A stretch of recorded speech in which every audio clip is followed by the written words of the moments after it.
Okay, I'm going to read the Sanskrit and synonyms and translation, and you guys can take turns. We'll take turns reading the paragraphs and stuff. Text 34, Bhavayati Esha Satvena Lokan by Lokabhavana Lila Vataranutrato Devatirya Naradishu. Synonyms: Bhavayati maintains, Esha all these, Satvena in the mode of goodness, Lokan all over the universe, generally. Whoops. Vai, generally. Lokabhavana, the master of all the universes. My friend Devananda, he was on here once. I don't know if you met him, Brian, but he made a song called The Master of the Universe. It was about Prabhupada.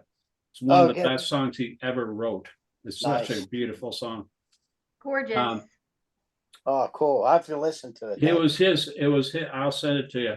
I put it to a slideshow. He re-recorded all those, and I put it to a slideshow. It's about Prabhupada, coming to New York and that's awesome. Sacrificing everything, just for spreading this movement. Mm-hmm. It was just his appearance day. We celebrate his appearance day right after Janmashtami, which is Krishna's birthday. And this coming month, we're going to be celebrating Radharani's appearance day, Krishna's consort, eternal consort. That's who you have in your shrine, right? What's that? Altar? Is that who you have at your altar? No, I don't have. I have a picture of Radha Vrindavan Chandra above, to the right on upside the altar. But I don't have Radharani and Krishna. I just have Nrsimhadev and Gaur Nitai and Prabhupada. Okay.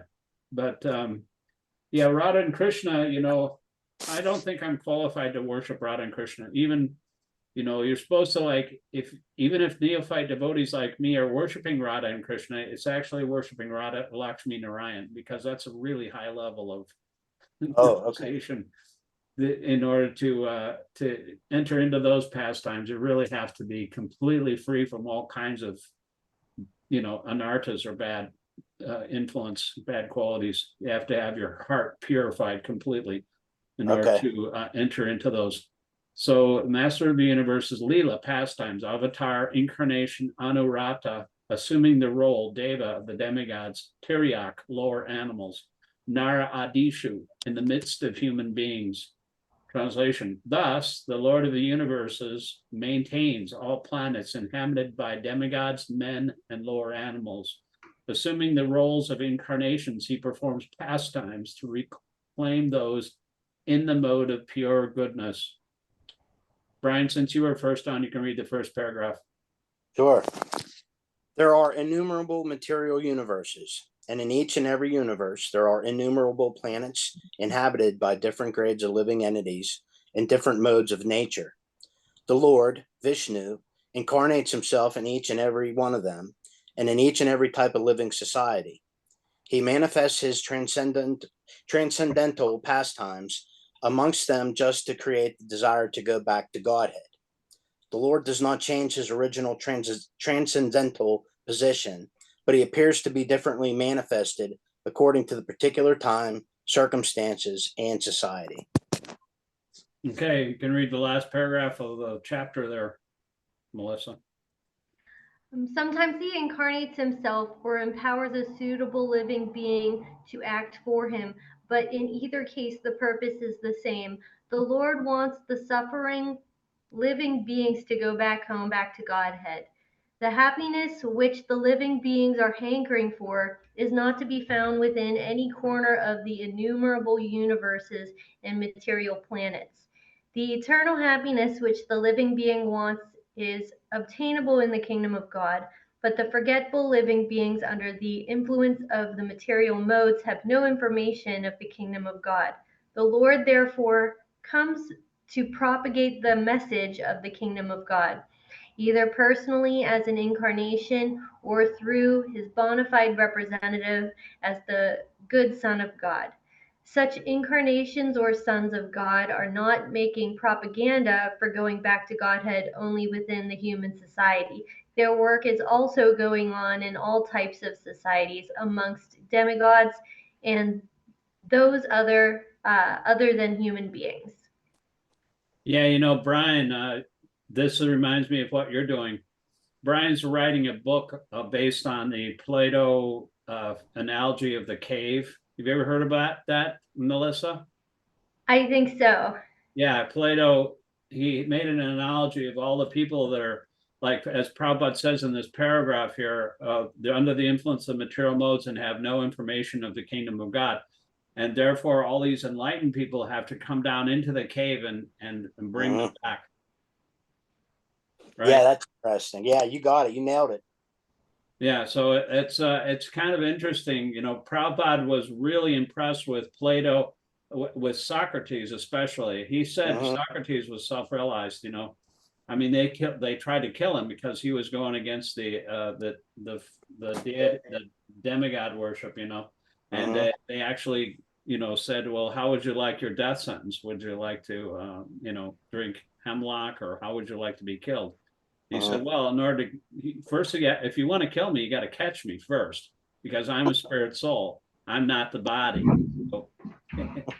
So Prabhupada really was impressed with his transcendental nature. Nice. And he was kind of like the mentor of Plato, right? I mean, those guys were. Yeah, the succession was Socrates to Plato, Plato to Aristotle, Aristotle to Alexander the Great. There? What's that? Plutarch is another philosopher from the Greeks. No, there was Diogenes was part of that crew. And then there was the ones that came before, like Pythagoras. They were all from the original school of philosophy, like number philosophy, that sort of a thing. But I don't know the chap that you mentioned. I'm not too familiar with him. Yeah, there's a whole Greek section in that book that I gave you. Yeah, absolutely. Oh, I gotta give that back to you. Remind me. Oh, okay, no problem. Yeah, because you sent me the digital link. You know, I'm old, so this one young lady in New Vrindavan, the stepdaughter of my friend Nitya, who actually was an old school New Vrindavan inmate, you know, I've known him for decades, and his daughter is building a little temple next to her house, a little shrine, and she said it would really be great if I could have the Nrsimhadev deity, and so I'm willing her my entire altar. Oh wow! And so that's really cool. I need a witness though, so if you can come over sometime when you bring back the book or something, you can have a sign it. Anytime you need me, man. Yeah, I'll sign it right away for you, man. All right, yeah.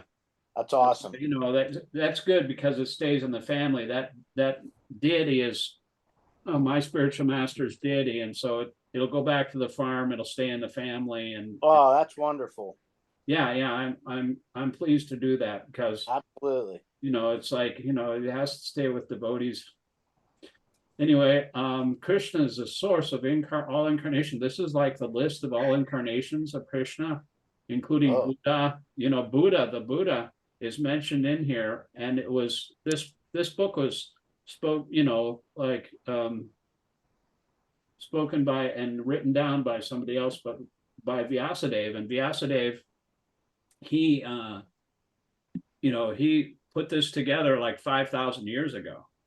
And that was like 2,000 years before the Buddha came. And all the incarnations of Kṛṣṇa, including the Buddha, are mentioned in this book.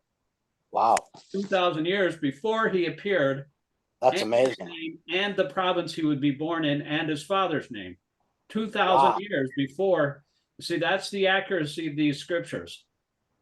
These people, the Vyasadeva is the incarnation of Godhead in literary form.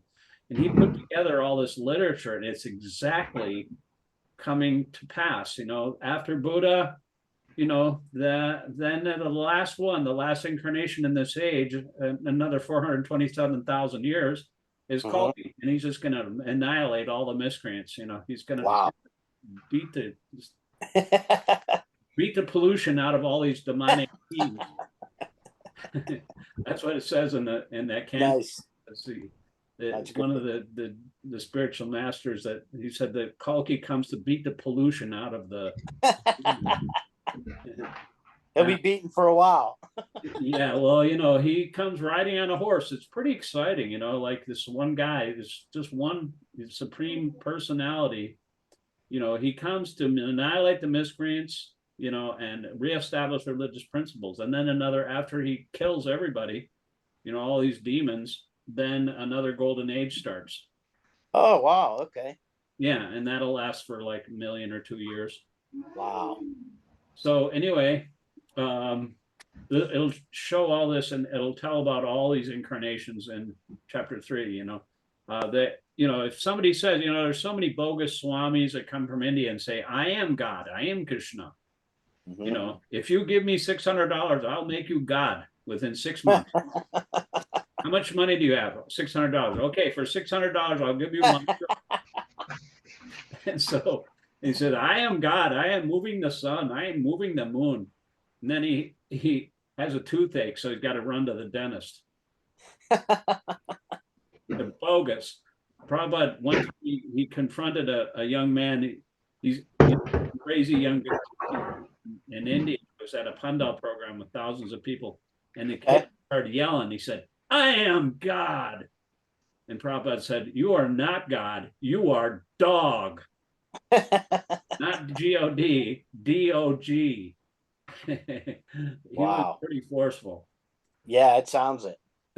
Anyway, I'll read the same thing here, and sure. You'll read the first paragraph when we get to it here. No problem. Next one. Sutta Vacha Jagrihe Parosham Rupam Bhagavan Mahadadibi Sambhutam Sodasha Kalam Adok Loka Śikṣāṣtaka. Synonyms. Sutta Vacha. Sutta said. Jagrihe accepted. Parosham, plenary portion as the Purusha incarnation. Rupam, form. Bhagavan, the personality of Godhead. Mahat Adibi, with the ingredients of the material world. Sambhutam, thus there was creation of. Sodasha Kalam, 16 primary principles. Ado, in the beginning. Loka, the universes. Śikṣāṣtaka, on the intention of creating. Translation. Sutta said,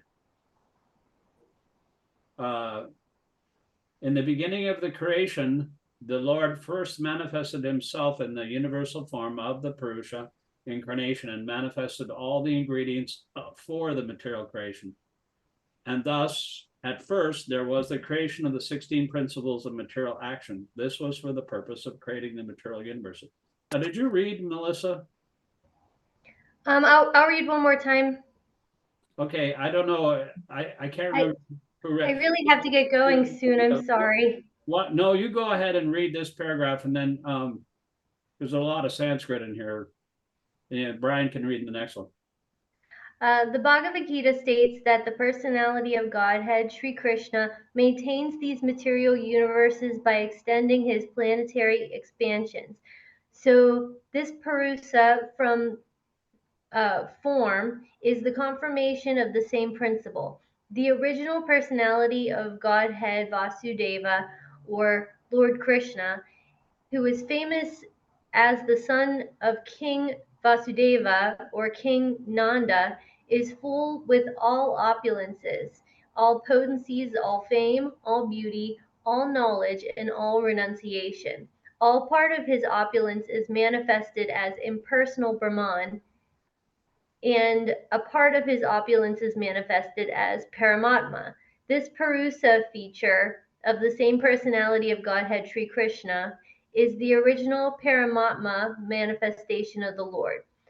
There are 3 Purusa features in the material creation, and this form, who is known as the Kṛṣṇa Vishnu, is the first of the 3.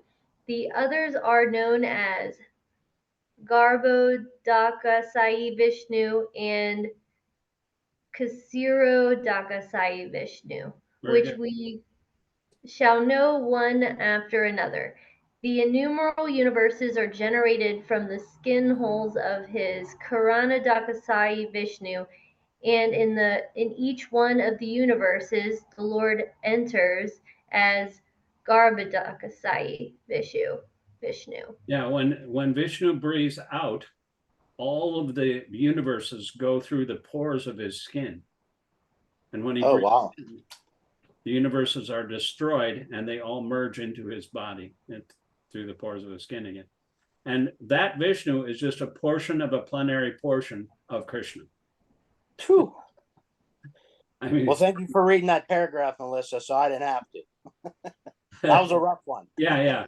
Melissa reads it, so you don't have to. Well, Yeah, you cool. can read this one. If No you have problem. any trouble with it, I'll just, Yeah, I'll tell you. there's only one or two Okay. words. In the Bhagavad Gita, it is also mentioned that the material world is created at certain intervals and then again destroyed. This creation and destruction is done by the supreme will because of the conditioned souls, or the Nitya Bada living beings. The Nitya Bada, or the eternal conditioned souls, have the sense of individuality, or ahankara, which dictates to them sense enjoyment, which they are unable to have constitutionally. The Lord is the only enjoyer, and all others are enjoyed. The living beings are predominated enjoyers, but the eternally conditioned souls, forgetful of this constitutional position, have strong aspirations to enjoy. The chance to enjoy matter is given to the conditioned souls in the material world, and side by side they are given the chance to understand their real constitutional position. Those fortunate living entities who catch the truth and surrender unto the lotus feet of Vasudeva after many, many births in the material world will join the eternally liberated souls, and thus are allowed to enter into the kingdom of Godhead. After this, such fortunate living entities need not come again within the occasional material creation, but those who cannot catch the constitutional truth are again merged into the Mahatava at the time of the annihilation of the material creation. When the creation is again set up, this Mahatava is again let loose. This Mahatava contains all the ingredients of the material manifestations, including the conditioned souls. Primarily, this Mahatava is divided into 16 parts, namely the 5 gross material elements and the 11 working instruments or senses. It is like the cloud in the clear sky. In the spiritual sky, the effulgence of Brahman is spread all around, and the whole system is dazzling in spiritual light. The Mahatva is assembled in some corner of the vast, unlimited spiritual sky, and the part which is thus covered by the Mahatva is called the material sky. This part of the spiritual sky, called the Mahatva, is only an insignificant portion of the whole spiritual sky. And within this Mahatva, there are innumerable universes. All these universes are collectively produced by the Kṛṣṇa Vishnu. Thank you. Called also the Mahavishnu, who simply throws his grace to impregnate the material sky. Yeah, he can impregnate just by his glance, but he's the original seed-giving father of all living entities. And see, it says, in the first part of the verse, he says the ahankar, the sense of individuality of the conditioned souls. There's 2 kinds of souls. There's eternally conditioned souls. Those are always in the cave. And then there's eternally liberated souls, for those who are always in the spiritual world. And they've been that way since time immemorial. You can't even figure it out. But, the Nitya Siddha, eternally liberated souls, can come down and rescue the eternally conditioned soul. And this ahankar is false ego. Like George Harrison wrote that song in the 80s called I Me Mine. Oh, I Me Mine, yeah. I Me Mine. Oh, yeah. He wrote that song about the ahankar, the false ego. You think you're the supreme enjoyer, but we're not the enjoyer. The Lord is the only enjoyer, and we're the enjoyed. We're actually all females. We're like females are meant to be enjoyed by the supreme male. And so we're the living entities, the living beings are in their constitutional position. They are the ones that are enjoyed by the Lord. And the Lord creates this material universe to bring back all these forgetful living entities who have a strong aspiration to enjoy. We have the same characteristics of the Lord, We have a desire to enjoy like the Lord, but we can't. It says here, they are unable to be the supreme enjoyer. Like, what can we enjoy? Well, we like to do something, just to satisfy our senses. We could like to eat ice cream or something. We'll just get sick after eating so much ice cream. But the Supreme Personality of Godhead, and in the spiritual world, because of the reciprocation between the living entity and the Supreme Lord, there is like a competition of who can serve the other, and it's completely selfless service. And so, it increases at every moment. It's an ever increasing ocean of happiness. And so there's. So Scott, no, I'm sorry, I didn't mean to interrupt you. With this passage that we're reading, are we reading about basically an ending and then a new beginning? We're talking about a cycle here. Yeah, well, yeah, there's one big destruction. Okay, and in what form of Kṛṣṇa, or I'm trying to think of the word to utilize here. What incarnation of the Godhead is the one that is responsible for destroying everything? Well, is that Siva? There's three entities. There's Vishnu. Vishnu himself is the Supreme Personality of Godhead, and he's maintaining the material world. Okay. Brahma is the engineer of the material world. He was born. He's the first living entity. He was born on a lotus flower that was growing out of the navel of Kṛṣṇa Dakshaya Vishnu. This Mahavishnu, who is laying on the Karuna ocean, or the causal ocean. And this lotus flower, this big golden lotus flower, grows up, and Brahma is born on that lotus flower, and he looks around and he doesn't see anything.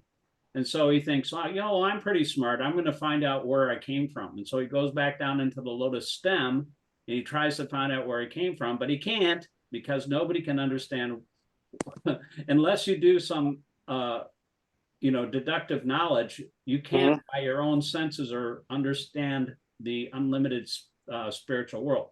Like it says, it talk about the spiritual sky and the material sky. This material sky is only 1/4 of the entire creation of God. And it's like a universe, it's like a bag of mustard seeds. There's millions of billions of universes, and this particular universe is very small. Brahma only has like 4 heads, and that's like a small Brahma. Some Brahmas have 10 heads, sometimes some have like 1,000 heads. He can look in every direction, north, south, east, west. But some Brahmas have thousands of heads, and those are like big universes. But anyway, this is a very insignificant part of the material sky, this material, or the whole creation of God, this material universe.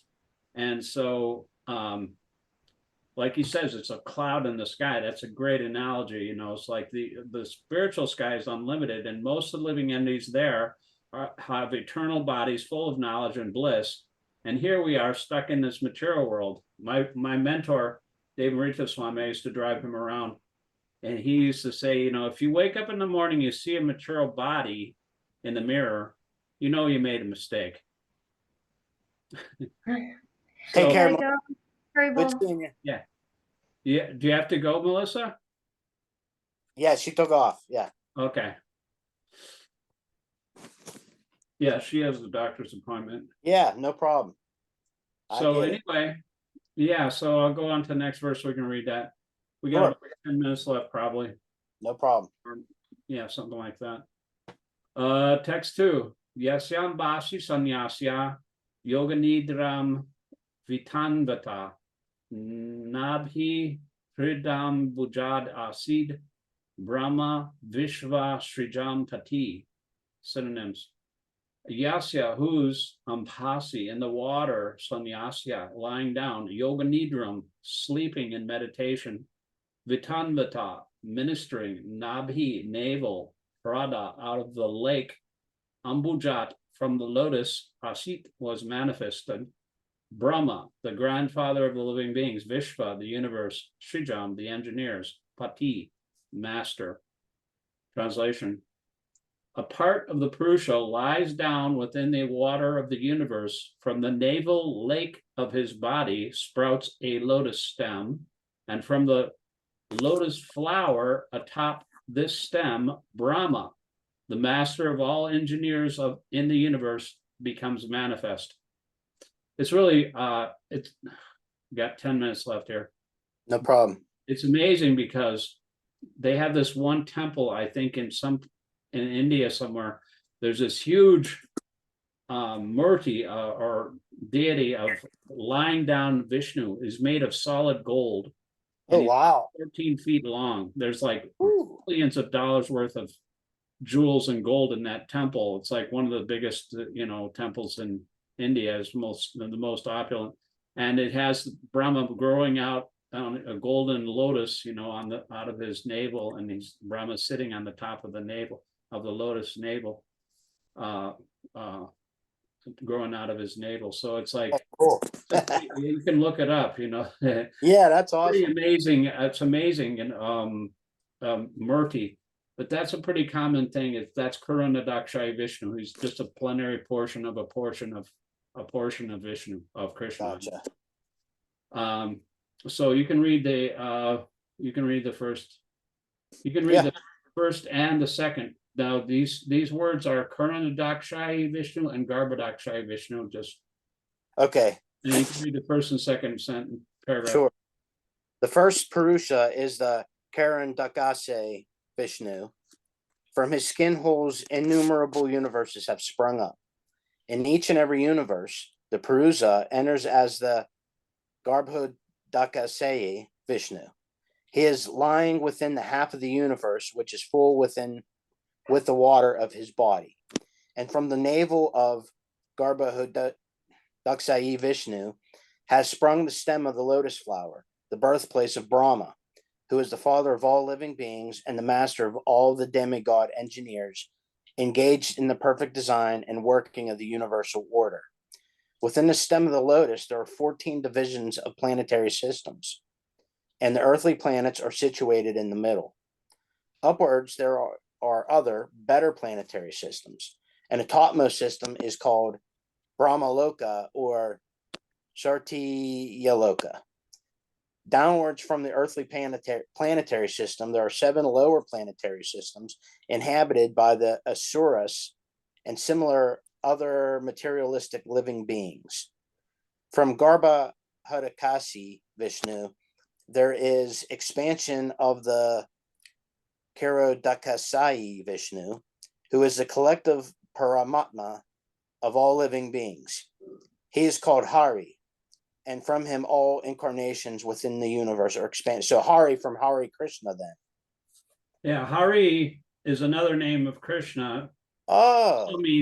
It also means he who takes everything away.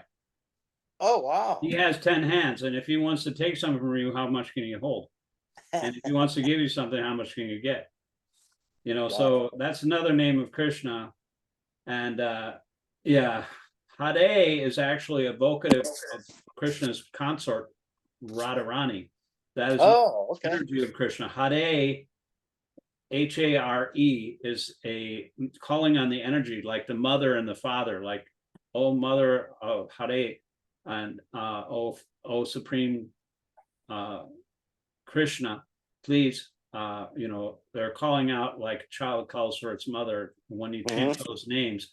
And you can't get to Kṛṣṇa unless you actually call on Radharani's name first, because she is solely, exclusively belongs to Kṛṣṇa. And so no one can approach. If Radharani recommends you to Kṛṣṇa, then Kṛṣṇa will accept you. Gotcha. Okay. She's like, there's a temple in Chicago which is called Kishori. And usually the deities of the divine couple, Radha and Kṛṣṇa, like in New Vrindavan, it's Radha Vrindavan Chandra. Vrindavan Chandra means the moon of Vrindavan, and Radharani's name is always first. Like in Los Angeles, the name is Radha Rukmini Dwarkadish. That was Kṛṣṇa's first queen in Dwarka. Oh, okay. But in Chicago, it's Kishori, and Kishore means Kṛṣṇa, and Kishori means the attractor of Kishore. And somebody asked Prabhupada, why is her name not first, because all the other deities are named first. He says, because we saved the best for last. It's like Radharani is the topmost devotee of Krishna. There's no other personality who is so surrendered and so selfless, and Krishna loves her more than anyone in the universe. And so that is the most intimate pastimes of the divine couple, and that's a whole nother science, which is very elaborately explained by the followers of Chaitanya Mahaprabhu. You can actually enter into those pastimes and realize all the emotions and the different pastimes and the different times of the day, and just they're interacting with each other, and all the emotions and the feelings, and you actually do. I mean, Lord Chaitanya, who was such a madman, he was like always entered into that. He appeared on the earth 500 years ago, and he would see something like, in India, I went to Jagannath Puri, and he was living the last part of his 24 years. He lived for 48 years, and half of his life he spent in Jagannath Puri, where there's a big, beautiful temple of Jagannath there. And there are some sand dunes. This is right on the Bay of Bengal. There's a sand dune called Jagat Parvat. Okay.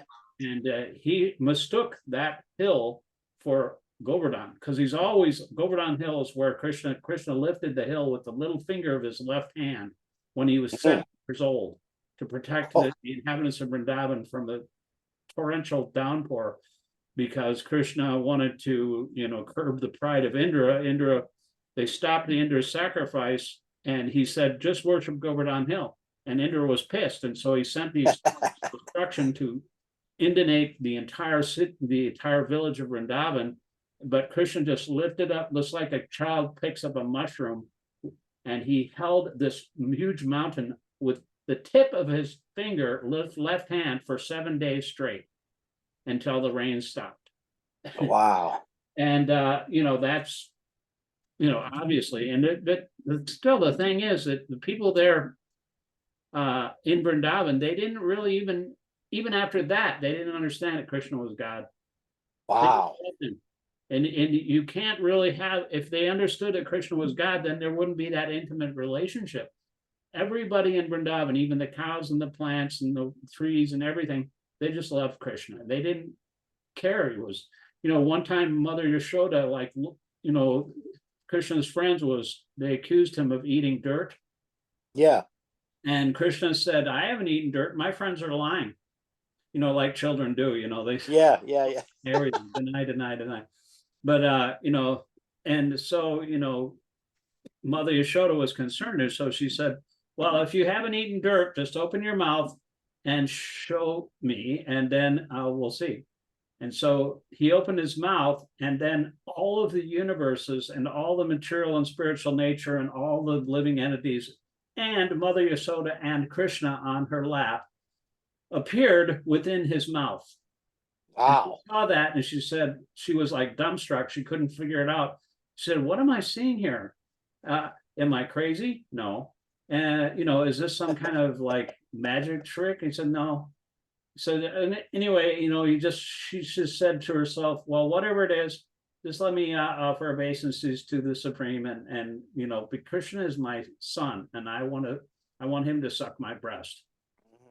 And so Krishna just started nursing, and she just forgot about the whole thing, even though she saw this unbelievable display. Wow. And that is the Yogamaya of Krishna. Krishna covers his dear devotees so that they don't have this awe and reverence, like as if you were the supreme controller.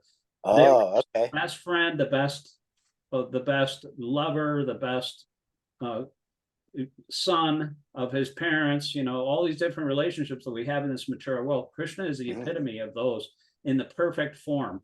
And you can have any of those relationships, and it's uncovered as you progress in Krishna consciousness. Then Krishna become the best friend, the best son, the best even lover. You can have that is the highest form, because all the other forms of Godhead, or all the other emotions, are contained within that rasa, or rasa is a relationship. So Wow, okay, I there's a got you. this is a science, and it's actually